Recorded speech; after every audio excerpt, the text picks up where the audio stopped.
Hello everyone, this is Rajeshwari, Assistant Professor of English. Today I'm here with a poem, Waltzing Matilda. It's written by Banjo Patterson. First, let's see about the poet. Banjo Patterson or Andrew Barton Patterson was an Australian bush poet, journalist, and an author. He has written many ballads and poems about Australian life, which are mainly focusing on the rural areas. His most popular poems are Clancy of the Overflow, published in 1889, The Man from Snowy River, published in 1890, and Waltzing Matilda, it's written in 1895.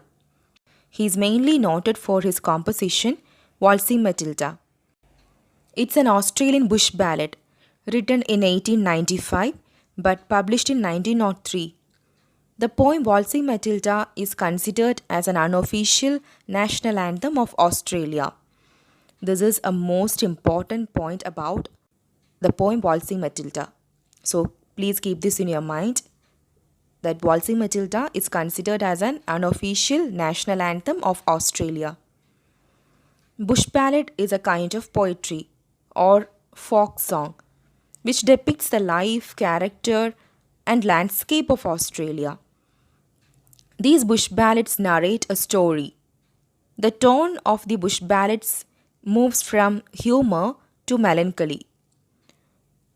Most of the bush ballads deal with the themes of Australian folklore, which includes bushranging, droughts, floods, and relations between Indigenous and non-Indigenous Australians.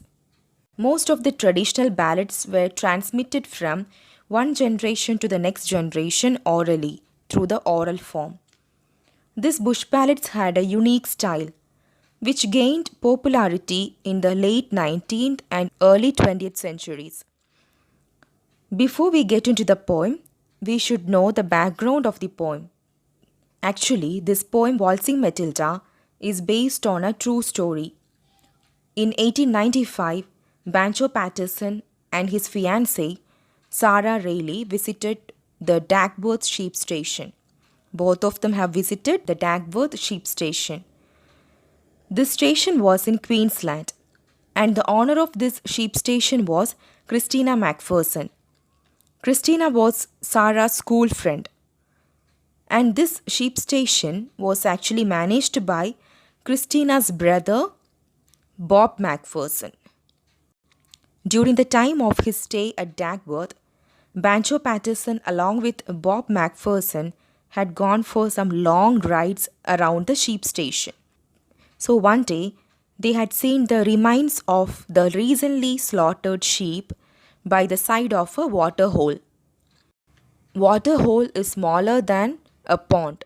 They come to the conclusion that obviously that has been done by any swagman.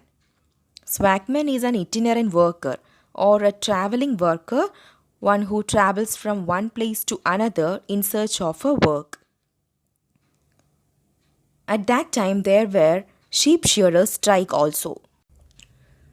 Sheep shearers' strike is the background of the poem Waltzing Matilda. Sheep shearers' strike had become violent in the year 1894. This is one of the most important industrial disputes of Australia.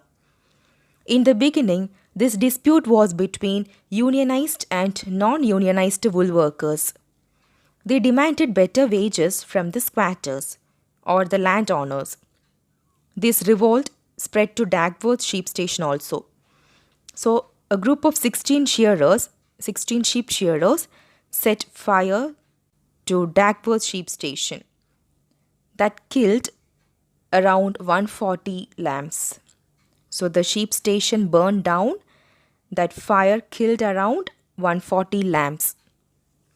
So Macpherson and 3 policemen chased a man named Samuel Hofmeister because their people believed that he was responsible for the fire. People believed that this man, Samuel Hofmeister, was responsible for the fire. They couldn't catch Hofmeister. They couldn't catch this swagman. But the next day, he was found dead at the water hole. This creates the impression of suicide. Banjo Patterson recreated this true story, into the form of a bush ballad. So let's see the poem. Once a jolly swagman camped by a billabong under the shade of a coolibah tree, and he sang as he watched and waited till his billy boiled, "Who will come a waltzing Matilda with me? Waltzing Matilda, who will come a waltzing Matilda with me?" And he sang as he watched and waited till his billy boiled, "Who will come a waltzing Matilda with me?" The meaning of the title, Waltzing Matilda, is to travel from place to place in search of a work with all your belongings wrapped in a blanket hanged on your back. This is the meaning of the title Waltzing Matilda. The poem Waltzing Matilda describes about a swagman.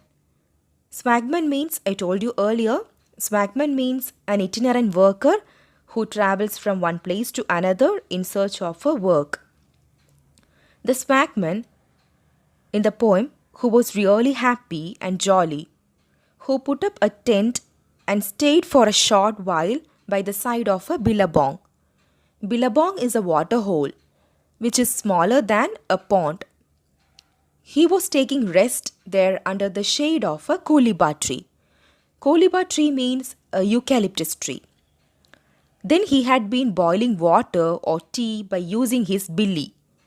Billy is actually a tin can with a wire handle used to boil water. This swagman was singing while his billy was getting boiled just to pass the time.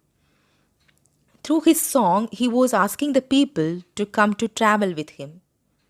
The itinerant worker in the poem is a sheep shearer. Sheep shearer is one who shapes off wool from sheep. In these stanzas, we have a few examples of poetic devices also. We have two examples for imagery. Imagery actually helps the reader to understand the poem clearly. This imagery creates the visual image or the visual description in the mind of the readers. So here we have two examples for imagery, billabong and shade of a coolibah tree. These two are examples for imagery. Then we have an alliteration here in the third line of the first stanza. Alliteration is nothing but the repetition of consonant sounds in the same line. So here in the third line is an example for alliteration. And he sang as he watched and waited till his billy boiled.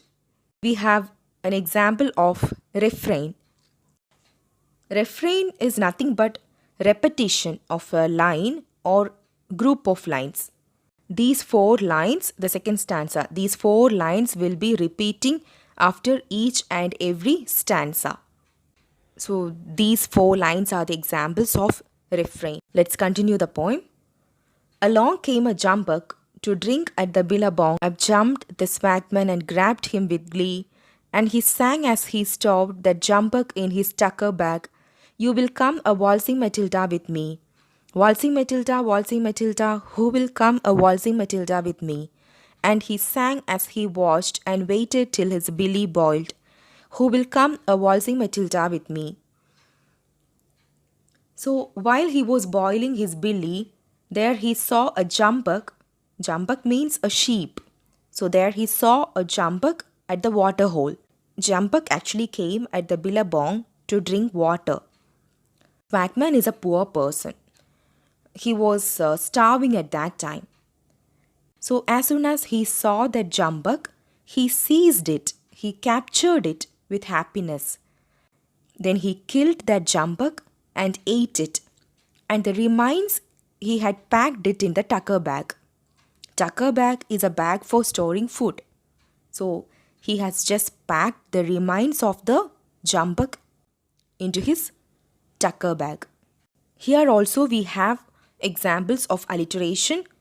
Up jumped the swagman and grabbed him with glee, and he sang as he stowed that jumbuck in his tucker bag. And he sang as he watched and waited till his billy boiled. These three lines are the examples of alliteration. We can see the repetition of consonant sounds in these lines. Then we have one more example of imagery in the second line, grabbed him with glee. This is an example of imagery, which creates a visual image in the mind of the reader. Up rode the squatter, mounted on his thoroughbred. Down came the troopers, 1, 2, 3. Whose is that jumbuck you have got into your tucker bag? You will come a waltzing Matilda with me. Waltzing Matilda, who will come a waltzing Matilda with me? And he sang as he watched and waited till his billy boiled. Who will come a waltzing Matilda with me? Once after he just packed the remains in his tucker bag, unexpectedly there came a squatter who was riding on his expensive horse. Squatter means a wealthy landowner. So that squatter has come there along with 3 policemen. They were shouting at the swagman for capturing that jumbuck. That jumbuck or that sheep actually belonged to that squatter, that wealthy landowner. So squatter is a wealthy man. The squatter, along with that 3 policemen, has come there to arrest the swagman. So we have seen those 4 lines are repeating after each stanza. So these 4 lines are the clear examples of refrain. So the last 2 stanzas of the poem. Up jumped the swagman, leapt into the billabong. You will never catch me alive, said he. And his ghost may be heard as you pass by the billabong. Who will come a waltzing Matilda with me?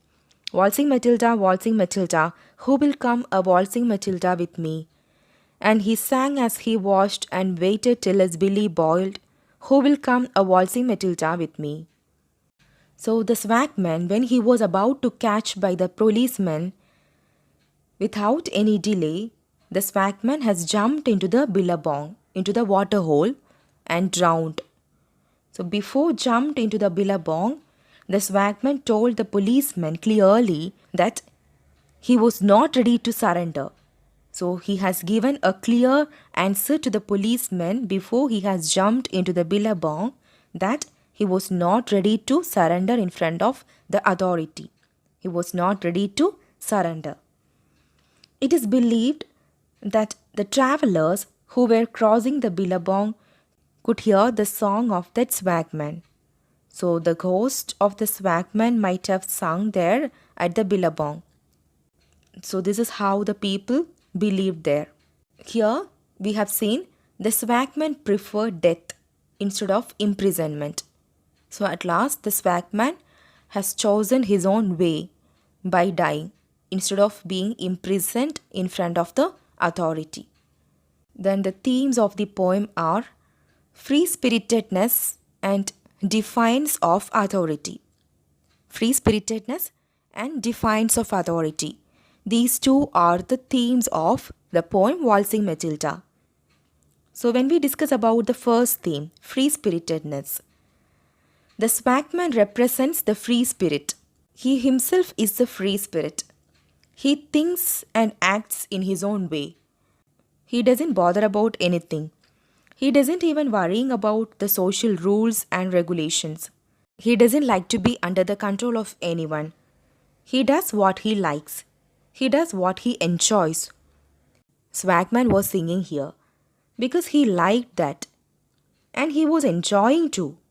When he saw a jumbuck at the billabong or at that water hole, without any second thought, he just seized it and then killed it and then ate it till his stomach was getting filled. So we can say that this swagman was a complete free spirit. So this is the free-spiritedness of the poem. When we come to the second theme of the poem is defiance of authority or resistance to authority. Here the swagman doesn't obey the words of those troopers, those policemen. He shows his resistance to authority by committing suicide. He doesn't like to surrender in front of that authority. Instead of being in prison, he chooses to be free by committing suicide. He raised his voice against the authority also before he jumped into the billabong. He told those policemen clearly that they would never catch him alive. So he shows his resistance to the authority by raising his voice. So this is the second theme, defiance of authority or resistance to authority. Then the rhyme scheme of the poem is ABCB. ABCB is the rhyme scheme of the poem. We have one more poetic device in the poem, that is the irony of the poem. So the tone of the poem itself is the irony of the poem. Because when the poem starts, it creates the impression of humor. But when it ends, the tone reveals the sadness of the poem. From humor to melancholy. The poem travels from humor to melancholy. So this is the irony of the poem, Waltzing Matilda. And here we have a plenty of Australian slang words in the poem, like swagman, billabong, cooliba, billy, jumbuck, tuckerbag, squatter, thoroughbred, waltzing Matilda. These are the examples of Australian slang words in the poem. When you write the essay, you can include these points also. These slang words also you can include in your essay. So that's all today. Hope you all understood. If there is any queries or doubts, you can leave it in the comment section below. Thanks for listening.